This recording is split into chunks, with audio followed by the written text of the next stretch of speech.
am a marketing intern in Barcelona. I am a media intern here in Milan. I'm a marketing intern here in Sydney. I'm a journalism intern. Marketing communications intern. Interning at a broadcasting consultancy.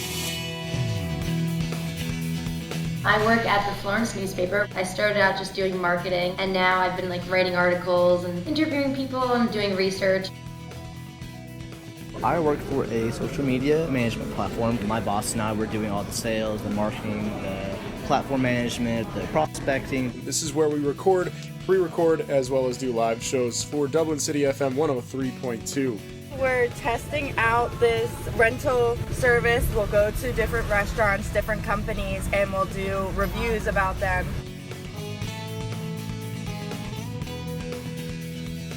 It really benefits you in your future, and it develops you as more a professional. The fact that I'm an intern and I'm at a convention with Microsoft and Google and all these other amazing companies, it's pretty cool.